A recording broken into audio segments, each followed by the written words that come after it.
오늘 읽은 말씀에 근거해서 요한계시록 강의 세 번째 시간으로 처음 사랑을 회복하고 끝까지 충성하라 라고 하는 제목으로 말씀드리겠습니다. 요한계시록 2장 3장은 7교회에 보내는 편지입니다. 이 7교회에 보내는 편지의 내용은 각기 다릅니다. 어떤 교회를 향해서는 칭찬이 빠진 교회도 있고, 또 어떤 교회를 향해서는 책망이 빠진 교회도 있습니다. 근데 대체적으로 비슷한 틀을 가지고 있는데, 첫 번째는 예수 그리스도, 이 말씀을 하시는 예수 그리스도에 대해서 묘사를 합니다. 근데 이 묘사는 요한계시록 1장 12절부터 16절에 보면 사도 요한이 환상 중에 예수님을 보았습니다. 그 환상 중에 보았던 예수님의 모습 일부를 가지고 예수님에 대해서 설명을 합니다. 그리고 교회에 편지하는 내용을 담고요. 대체로는 앞부분에서 칭찬하는 내용을 다루고 그 다음에 책망하는 내용을 다룹니다. 그리고 이렇게 잘해야 된다라고 하는 당부의 경고의 말씀과 더불어서 이렇게 말씀에 순종할 때 주님이 주시는 약속이 무엇인지에 대해서 또한 담고 있습니다. 오늘은 에베소 교회와 서머나 교회에 보낸 편지의 내용을 살펴보려고 합니다. 먼저 에베소라고 하는 지역에 대해서 우리가 생각을 해보면 좋을 것 같은데요. 에베소는 그 당시 소아시아 지역, 오늘날로 치면 터키 지역입니다. 소아시아 지역에서 가장 영향력 있는 도시였다고 생각할 수 있습니다. 물론 행정적인 측면에서의 수도는 아니었습니다. 행정 수도는 버가모였고요. 그러나 영향력의 부분에서는 매우 중요했던 도시라고 할 수 있습니다. 오늘날은 이 에베소 지역에는 사람이 살고 있지 않습니다. 유적들이 발굴됐고 또 1세기 그 당시의 모습이 어땠는가를 그려볼 수 있는 그 같은 유적지로 지금 존재하고 있습니다. 그 당시만 해도 주 1세기 당시만 해도 정치, 경제, 종교, 문화에 있어서 매우 중요한 역할을 했던 도시입니다. 정치적인 부분에서는 총독이 진무를 보았던 도시이기도 했고요. 또 경제적인 측면에서는 선박들이 통관하는 항구가 있었던 도시입니다. 그러니까 많은 배들이 들어왔고요. 또 물건을 싣고 들어오고 물건을 싣고 나가는 배들이 있었던 항구입니다. 어땠을까요? 당연히 상업적인 부분에서 발달이 되었던 도시이고요. 이 소아시아 지역에 있었던 세 개의 무역로가 이 에베소라고 하는 도시에서 만났던, 그러니까 아주 무역로의 어떤 중심이었던 도시이기도 했습니다. 뿐만 아니라 종교적인 부분에서도 자랑거리가 많았던 그와 같은 도시였죠. 우리가 사도행전에 있다 보면 바울이 선교 여행을 하다가 이 에베소에서 있었던 일을 적고 있는데, 이 에베소 사람들이 굉장히 자랑했던 그런 어떤 자랑거리를 건드리는 일이 있었습니다. 그게 뭘까요? 에베소 사람들이 자랑했던 것 중에 하나가 아데미 신전이 에베소에 있다는 것이었습니다. 아데미 신전, 아르테미스 신전이죠. 이 아르테미스 신전은 굉장히 컸습니다. 규모적인 부분에서 보면 가로가 한 130m, 그 다음에 세로가 60m, 높이가 한 20m 정도 되는 정말 거대한 신전이었고, 이 거대한 신전을 에베소에 둘 수 있었다는 것, 그것은 에베소에 사는 사람들의 아주 자랑이었고, 이 아데미 여신이 이 에베소를 비롯한 이 소아시아 지역을 든든하게 지켜주고 또한 많은 풍성한 것을 준다라고 하는 생각을 그들이 가지고 있었습니다. 그래서 이 아데미 여신의 신전지기로 지낼 수 있다는 것이 굉장히 큰 자랑이었고 특권이었습니다. 뿐만 아니라 황제들을 위한 신전들도 가지고 있었는데요. 글라우디오 황제나 하드리안 황제나 세베루스 황제를 위한 신전들을 가지고 있었습니다. 이렇게 도시에 황제를 위한 신전을 짓게 되면 로마 정부에서는 대대적인 후원을 했습니다. 그러니까 황제와 아주 끈끈했던 관계에 있었던 도시, 그것이 에베소였습니다. 그리고 문화적인 측면에서도 많이 발달된 도시였는데 큰 공연장이 있었고 광장이 있었고 또 극장이 있었던, 항구를 바라보는 쪽에 산기슭에 한 2만 5천 명 정도 앉을 수 있는 그 같은 공연장도 있었던 문화적으로도 굉장히 발달된 도시, 그것이 바로 에베소였습니다. 이 에베소에 어떻게 복음이 전해졌을까요? 사도행전 18장에 보면 브리스길라와 아굴라라고 하는 부부가 가서 예수 그리스도의 복음을 전했습니다. 그리고 수사학에 굉장히 능했던 아볼로라고 하는 사람도 에베소에서 사역을 했습니다. 그리고 바울이 주 52년경에 이 에베소 지역에 가서 2년 이상, 한 3년 정도까지 이 에베소 지역에 머물면서 복음을 전했습니다. 바울의 경우는 순회 전도를 했는데 그 중에서도 이 에베소라고 하는 이 지역은 아주 중요한 거점 도시여서 소아시아 지역에 복음을 전하는데 매우 중요했기 때문에 3년이라고 하는 기간을 그곳에 머물면서 복음을 전하기도 했습니다. 바울이 떠난 후에는 디모데가 사역을 했고요. 그 이후에 사도 요한이, 오늘 우리가 요한계시록을 살피고 있는 이 요한계시록을 썼던 이 사도 요한이 에베소 지역에서 목회를 한 것으로 나오고 있습니다. 요한이 반모에 유배되어 있는 동안에는 빌레몬의 종이었던 오네시모가 임시로 목회를 했고, 또 요한이 죽은 후에는 이 오네시모가 에베소의 목회자가 돼서 목회를 했다라고 그렇게 주 2세기 초반에 이그나티우스의 에베소 교회에 보내는 편지에 이와 같은 내용이 나오고 있습니다. 아주 정치, 경제, 문화, 여러 다방면에서 아주 뛰어난 도시, 그곳에 복음이 전해진 거죠. 특별히 바울과 사도 요한의 영향력이 매우 컸던 교회, 그것이 바로 에베소 교회입니다. 이 에베소 교회에 편지를 하라라고 주님께서 말씀하고 계시는 거죠. 1절부터 7절은 에베소 교회에 보내는 편지의 내용이고 8절부터 11절까지는 서머나 교회에 보내는 편지의 내용입니다. 먼저 1절부터 7절을 살펴보면요, 에베소 교회의 사자에게 편지하라 라고 그렇게 주님께서 명령하시죠. 에베소 교회의 사자, 이 사자라고 하는 말은 앙겔로스라고 하는 말인데, 이 앙겔로스라고 하는 이 단어는 천사들을 이야기할 때 사용하는 단어입니다. 그래서 간혹 이 에베소 교회의 사자라고 하는 이 말을 에베소 교회를 담당하는 목회자에게 편지하라라고 그렇게 이해된다라고 주장하는 분들도 있는데, 그러나 이 사자라고 번역된 이 단어가 사람에게 적용된 경우는 신약 성경에 한 번도 없습니다. 그래서 하나님의 뜻을 받들어 에베소 교회를 섬기고 돌보는 역할을 맡고 있는 천상의 존재인 천사에게 편지하라. 그러니까 예수 그리스도의 뜻이 무엇인지를 분명하게 전달하는 과정을 적고 있다고 보는 것이 좋을 것 같습니다. 예수님의 모습에 대해서 이렇게 묘사하죠. 오른손에 있는 7별을 붙잡고 7 금촛대 사이를 거니시는 이라고 그렇게 설명을 하고 있습니다. 이 부분은 1장 12절, 13절 그리고 16절의 그 내용을 근거로 해서 예수님을 묘사하고 있는 거죠. 예수님께서는 권세를 가지고 계시고 또한 7 금촛대, 7 교회들 사이에 거니시면서 7 교회를 살피시고 돌보시는 분으로 묘사를 하고 있습니다. 어떤 내용을 예수님께서 말씀하실까요? 2절부터 해서 3절까지는 칭찬하시는 내용입니다. 어떤 내용이 적혀 있나요?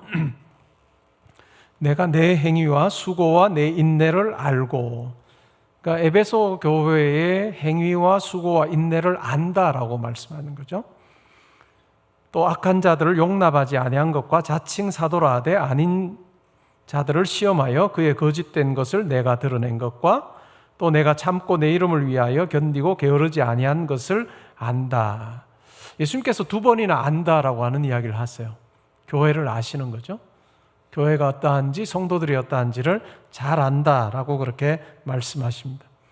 칭찬의 내용을 요약해 보면 3가지입니다. 하나는 선행입니다. 그들의 행위를 아시는 거죠. 그들의 수고와 인내를 아십니다. 2번째는 그들이 참고 견딘 것을 아십니다. 황제 숭배 사상을 거부하고 또한 그 일로 인해서 당하는 불이익도 기쁨으로 잘 감당한 것에 대해서 알고 있다라고 말씀합니다. 그리고 3번째는 잘못된 교리적인 가르침을 물리친 것에 대해서도 예수님께서 칭찬하고 계십니다. 악한 자가 또한 거짓 사도들이 또 6절에 보면 니골라당이 왔음에도 불구하고 그 거짓 가르침에 빠지지 않아요. 물들지 않고 그 거짓 가르침을 배겨가면서 바울을 통해서 또한 사도 요한을 통해서 받았던 참된 말씀의 진리를 붙들은 것에 대해서 칭찬하고 있습니다. 이 칭찬의 내용을 쭉 우리가 보는데요, 이 칭찬의 내용을 읽으면서는 굉장히 편안한 마음으로 새소리가 들리는 산길, 그리고 옆에 예쁜 꽃들이 펴있는 그런 어떤 산길을 걷는 듯한 즐거운 마음이 듭니다. 근데 4절에 갑자기 분위기가 바뀝니다. 4절에 그러나 라고 하는 접속사로 시작을 합니다. 이런 산길을 걷다가 코너를 돌고 나니까 상황이 완전히 바뀌어 있는, 가시밭길이고 때로는 그 돌짝밭인 그런 어떤 그 길이 펼쳐지는 것처럼 이 에베소 교회 성도들이 잘 못하고 있는 부분에 대해서 주님께서는 책망합니다. 4절에 이렇게 말씀하시죠. 그러나 너를 책망할 것이 있나니. 그 책망의 내용이 뭘까요? 너의 처음 사랑을 버렸느니라. 너의 처음 사랑을 버렸다. 책망할 것이 있는데 진리를 지킨 것 좋고, 또한 수고하고 또 인내한 것, 참고 견딘 것 다 내가 칭찬할 만한데, 그러나 처음 사랑을 잃어버린 것, 이것을 내가 책망한다 라고 하는 이야기입니다. 왜 이와 같은 일이 벌어졌을까요? 우리가 정확하게 내용은 알 수는 없습니다. 그러나 진리와 맞서 싸우는 그 과정 속에 정말 중요하게 예수를 믿는 성도들이 간직해야 되는 그와 같은 마음속의 사랑을 잃어버리게 된 그와 같은 안타까움에 대해서 예수님께서 말씀하고 계십니다. 그리고 책망하시는 것으로만 끝나지 않아요. 책망하는 것으로만 끝나지 않고 이 책망의 문제를 해결하기 위해서 5절에 이렇게 말합니다. 그러므로 라고 하는 말을 가지고 이렇게 하라 라고 분명한 권면을 주십니다. 내용은 이래요. 어디서 떨어졌는지를 생각하고, 우리말 성경에는 생각하고 회개하여 이런 식으로 되어 있는데 원문에는 명령문으로 되어 있습니다. 어디서 떨어졌는지를 먼저 생각해봐라. 생각하라. 내가 어떻게 해서 처음 사랑을, 하나님을 향한 열정과 예수 그리스도를 향했던 그 뜨거움을 내가 잃어버리게 됐는지, 성령을, 내 안에 역사하시는 성령과 함께하면서 그 즐거움을 누리기로 했던 그 마음이 어떻게 사라지게 됐는지를 생각해보라 라고 하는 이야기입니다. 그리고 회개하라. 돌이켜보라. 돌이키라는 거죠. 그리고 처음 행위를 가지라. 생각하라, 회개하라, 처음 행위를 가지라 라고 그렇게 권면하고 있습니다. 만일 그리하지 아니하면, 회개하지 아니하면 내가 내게 가서 내 촛대를 그 자리에서 옮길 거다라고 하는 이 경고의 메시지를 주고 있습니다. 에베소 교회 성도들이 어떻게 이 첫사랑을, 처음 사랑을 잃어버렸을까? 그 행위를 잃어버렸을까? 우리는 더 이상 자세한 이야기를 하고 있지 않아서 알지 못합니다. 그러나 우리가 우리 신앙생활을 미루어 볼 때, 우리가 신앙생활을 가지고 한번 추측을 해본다면 어떤 일로 인해서 그들의 예배의 자리가 허물어졌을 가능성이 크다라고 생각을 합니다. 우리 성도님들이 신앙생활할 때 가장 우리가 조심해야 될 것 중에 하나가 뭘까요? 예배의 자리가 허물어지지 아니하도록 하는 것, 이것이 매우 중요합니다. 이 에베소 교회의 이 책망의 내용을 보게 되면 아주 어떤 일이 있어서 예배의 자리로부터 성도가, 교회가 떠나는 일들이 있었던 것 같아요. 근데 처음에는 대수롭지 않게 생각을 했던 것 같습니다.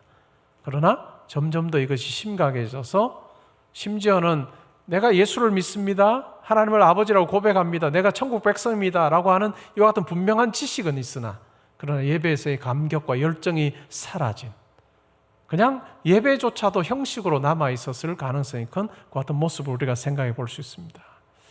우리에게도 마찬가지 아닐까요? 신앙생활할 때 가장 중요하게 생각해야 되는 것이 1차적으로는 내가 예배의 자리를 소중히 여기는 것입니다.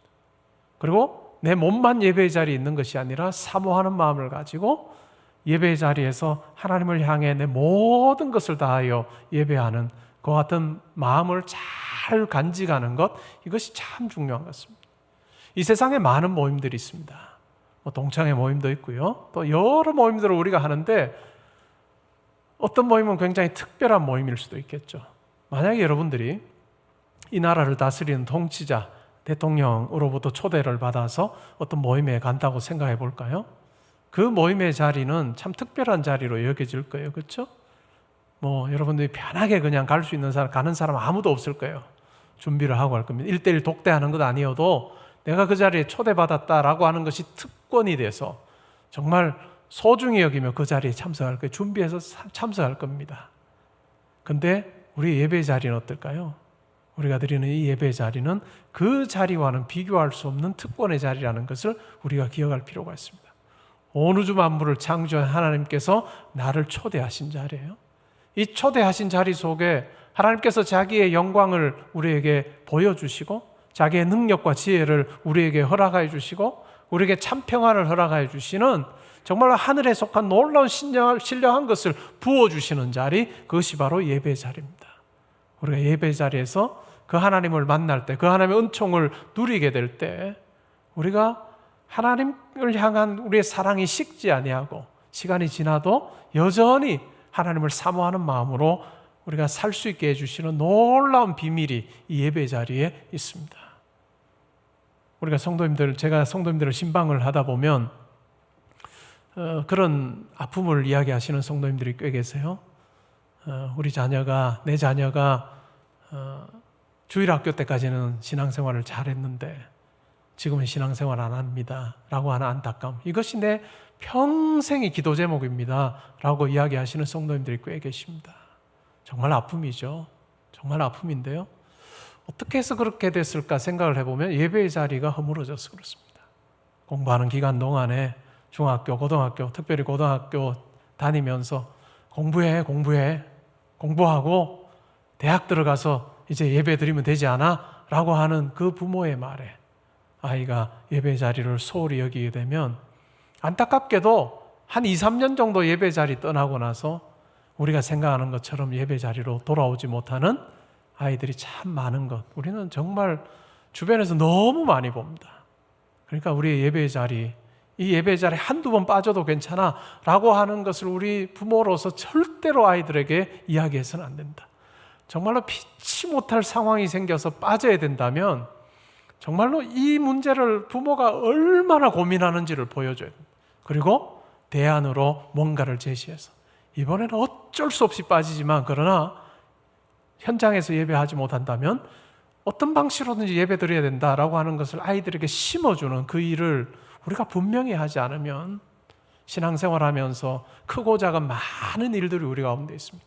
근데 우리가 이 예배 자리를 소중히 여기는 걸 가르치지 않으면 우리의 자녀들이 언제 믿음 생활을 하지 않게 될지 우리도 모르는 거예요.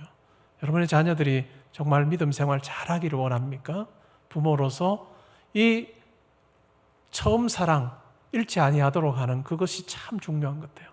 예배의 소중함을 일깨워주고 예배 자리 타협하지 않으면 좋겠습니다.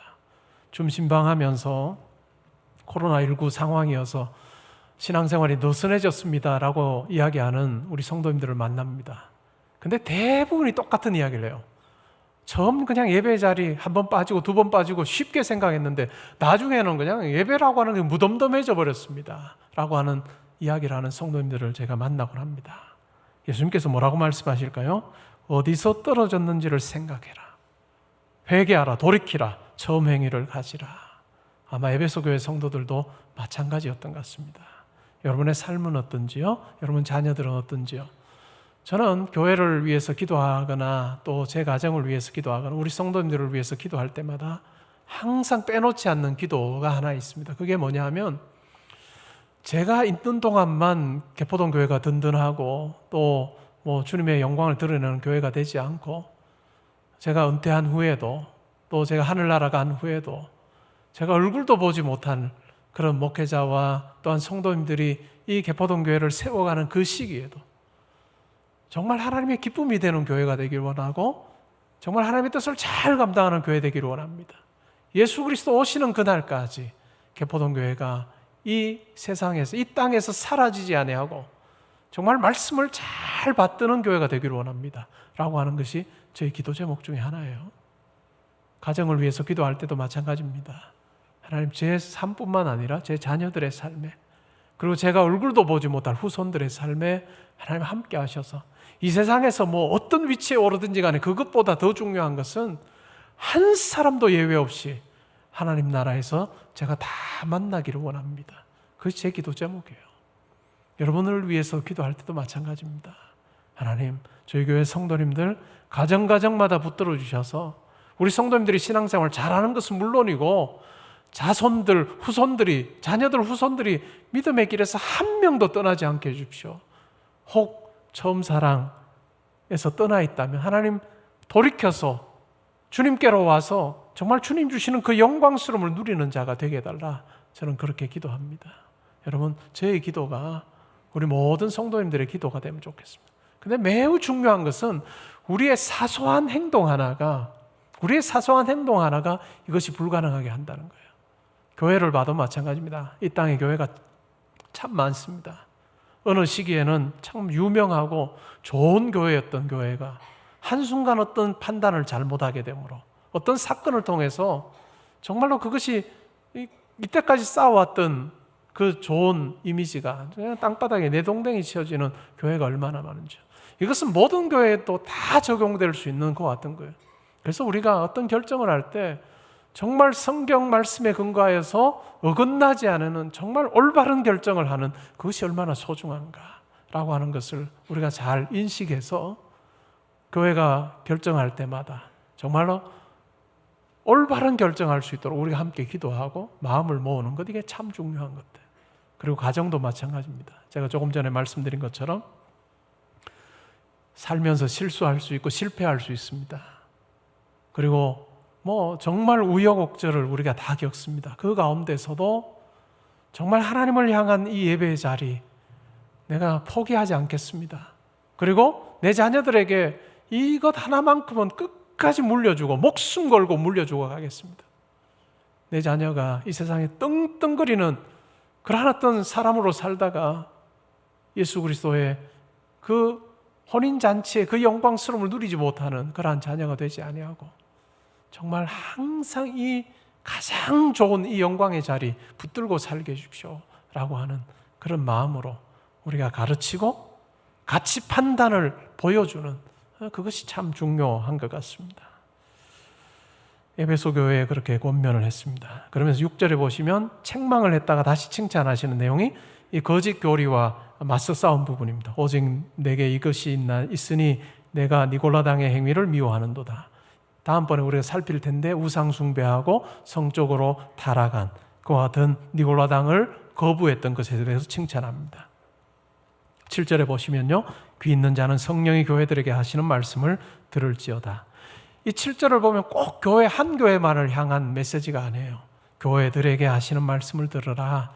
에베소 교회에 대해서 특정하여 말씀하셨지만 그러나 모든 교회가 귀담아 들어야 되는, 주 1세기 후반에 있는 교회들만 7교회만 귀담아 들어야 될 것이 아니라 오고 오는 교회들, 그리고 우리뿐만 아니라 이후의 교회 모든 성도들이 다 들어야 되는 같은 말씀으로 이야기를 합니다. 이기는 그에게는 내가 하나님의 낙원에 있는 생명나무의 열매를 주어 먹게 할 거다.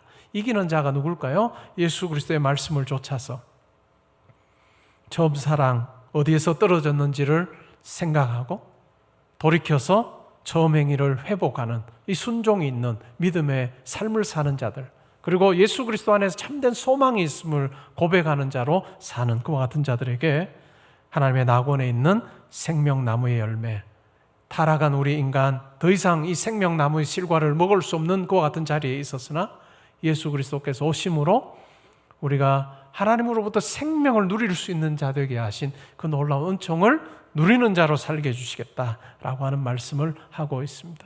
우리의 신앙생활은 결코 플래시가 아닙니다. 어두운 곳에서 사진을 찍을 때 어떻게 할까요? 그냥 찍으면 사진이 잘 안 나오니까 플래시가 터집니다. 우리 신앙생활은 플래시가 한 번 터지고 끝나는 삶이 아니고 항상 촛대를 통해서 불을 밝히는 것과 같은 우리의 삶이다, 신앙생활이다 라고 하는 것을 우리가 기억을 하면 좋겠습니다. 여러분, 지금의 모습 예수 그리스도께서 보실 때 어떻게 평가하실까요? 잘한 일들 여러 가지 이야기하실 거예요. 성령께서 여러분들에게 지금 이 시간 말씀해 주실 겁니다. 너 이거 잘했다. 근데 내가 책망할 게 하나 있는데 이건 내가 볼 때는 너 좀 못했다. 근데 이렇게 하라 라고 성령께서 말씀을 들을 때 여러분들에게 지금 깨달음을 주실 거예요. 그 깨달음 주시면 그것 가지고 실천하시면 좋을 것 같아요. 하나님, 제가 결단하여서 제가 주님의 말씀에 순종하여 이 일을 해보기를 원합니다. 저의 지혜와 능력 부족하니 하나님 저에게 잘 감당할 수 있도록 또 잘 권면하고 잘 세워줄 수 있도록 저에게 함께 해주십시오 라고 하는 그 같은 간구가 우리 가운데 있으면 좋겠습니다. 8절부터 해서는 11절까지 서머나 교회에 대해서 이야기합니다. 서머나 교회의 사자에게 편지하라. 처음이요 마지막이요 죽었다가 살아나시니 예수 그리스도께서 이렇게 말씀하십니다. 이 서머나 교회를 향한 편지에는 책망의 내용이 없습니다. 그리고 서머나 교회와 성도들이 생각하는 것과는 굉장히 다른 평가를 하고 계시는데요. 한번 내용을 보시죠. 내가 내 환난과 궁핍을 안다. 궁핍이라고 하는 것은 경제적인 부분 같죠? 환난은 외적으로 당하는 어려움 같습니다. 내가 내 환난과 궁핍을 아는데 실상은 내가 부요한 자다. 서머나 교회 성도들 어떻게 생각했을 가능성이 큰가요? 내가 궁핍함 가운데 있기 때문에 나는 가난한 자다. 나는 힘든 삶을 사는 자다. 우리 교회는 그러한 교회다라고 스스로 평가를 했던 것 같아요. 근데 주님께서는 그렇게 평가하지 않으세요. 실상은 내가 부요한 자다. 그러면서 그 부요하다고 평가하시는 그 기준에 대해서 이야기합니다. 자칭 유대인이라 하는 자들의 비방도 알거니와 실상은 유대인이 아니요 사탄의 회당이라. 이 서머나 교회 성도들에게 아주 그들을 힘들게 했던 두 가지 요소가 있습니다. 크게요. 여러 가지가 있었겠지만 하나는 황제 숭배의 사상이었습니다. 이 서머나라고 하는 이 지역이 황제 숭배의 그냥 중심지였다고 생각할 수 있습니다. 그 당시 이 황제 숭배 사상이 어떻게 진행이 됐는가 생각을 해보면요. 1년에 한 차례씩 황제 숭배 제단에 향을 피우게 했습니다. 그리고 향을 피우고 나면 향을 피웠다라고 하는 증명서를 발급해 줬습니다. 오늘날 우리가 백신을 맞고 나면 이렇게 증명서 발급 받으시나요? 네, 받으신대요. 네, 그리고 그 증명서 발급 받으신 거 가지고 SNS에 이렇게 띄우시기도 하시던데요. 그 당시 황제 숭배 제단에 향을 피우게 되면 증명서를 발급받습니다. 그리고 그 증명서를 발급받으면 어떨까요? 황제 숭배에 내가 참여했던 자이기 때문에 얻는 유익이 참 많았습니다. 거부하게 되면 어떨까요? 불이익이 주어졌습니다. 때로는 아주 정말 힘든 시기에는 목숨을 잃기도 했고요. 아니면 경제적인 부분에서 굉장히 어려움을 겪기도 했습니다. 함께 어떤 동업하는 아니면 동업조합이 있었다고 생각을 해보죠. 같은 일을 하는 그 사람들이 있었다고 우리가 생각을 해보면요. 황제 숭배에 참여하면 동업조합을 만들었습니다. 그리고 그 사람들끼리 주고팔고 서로 이렇게 경제적인 어떤 부분에서 주고받는 부분들이 참 많았던 거죠. 근데 이 황제 숭배에 동참하지 않을 때는 이 동업조합에서 배제가 됩니다. 그러면 자기가 만약에 가게를 열어서 어떤 물건을 파는데 이 조합에 있는 사람들이 물건을 대주지 않아요. 그리고 이 가게에 와서 사람들이 물건을 사주지도 않습니다. 굉장히 어려움을 당하는 거죠. 그것이 궁핍과 연결되었던 것 같아요.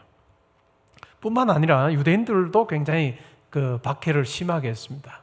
서머나 지역에 있었던 유대인들이 이방인들을 막 선동하면서 이렇게 이야기해요. 이 성도들은, 저 사람들은 사람 고기 먹는 사람들이야. 왜 사람 고기 먹는 사람들이라는 말이 어디서 나왔을까요? 성찬을 했잖아요. 성찬식에 참여했는데 성찬식 때 예수님께서 뭐라고 말씀하셨어요? 이 떡을 받아 먹어라, 이 잔을 받으라라고 하면서 이것은 내 살과 피다 라고 하는 말씀을 했습니다. 그 말씀을 기념하면서 성찬을 행합니다. 그러한 모습들을 오해를 한 거죠. 그래서 저 사람들은 사람 고기를 먹는 사람들이다. 그리고 저 사람들은 무신론자야. 하나님을 믿고 예수를 믿는데 무신론자가 될 수 없죠. 근데 그 당시 사람들, 유대인들이 그런 말을 할 수 있었던 이유가 뭘까요? 이방인들을 선동해서 그런 이야기를 했던 이유 중에 하나는 주 1세기 당시에 신을 믿는다라고 하는 것은 항상 형상화된 신을 믿는 거였어요. 항상 우상이 있었던 거죠. 형상이 있었던 거죠. 근데 예수 믿는 자들은 어떨까요? 형상이 없는 거죠. 하나님을 형상 만들어서 거기에 절하거나 하지 말라라고 하는 그 계명을 좇아서 그렇게 믿지 않으니까 저 사람들은 무신론자야. 그리고 더 나아가서는 정부에 반항하는 자들이야 라고 그렇게 비방했습니다. 이런 황제 숭배를 거부함에서 오는 그 같은 비방, 또한 따돌림, 경제적인 어려움, 그리고 이 유대인들로부터 당하는 그런 많은 어떤 비방을 받으면서 그들은 살았습니다. 그들의 삶을 보면 어땠을까요? 이 서머나 교회 성도로 산다는 것 자체가 힘들었을 것 같아요. 우리 삶은 왜 이렇게 궁핍하며 우리는 왜 이렇게 별 볼 일 없는 것 같은 모습으로 살고 있는가라고 그렇게 생각을 했을 수도 있습니다. 근데 예수님께서는 뭐라고 평가하세요? 9절에 보시면 내가 내 환난과 궁핍을 알거니와 실상은 내가 부요한 자다.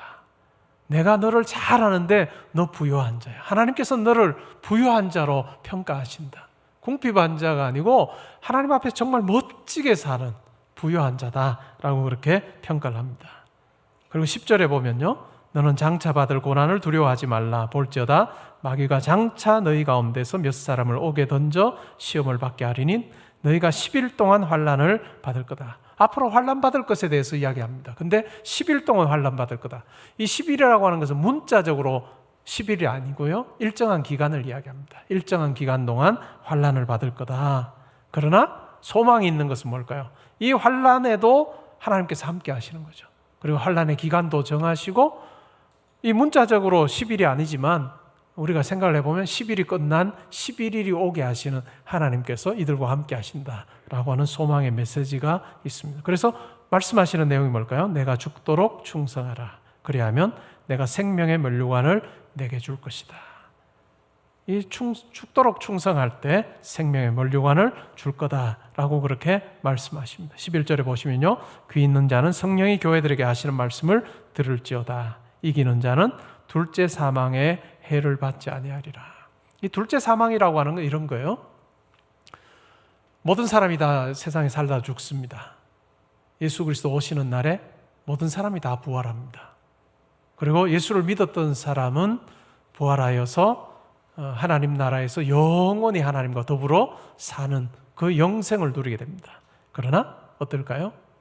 예수를 믿지 않았던 자들은 둘째 사망의 해를 받게 되는데, 부활한 몸이지만 이 불못에 던져져서 영원한 벌에 처하게 되는 그것을 둘째 사망이라고 이야기를 하고 있습니다.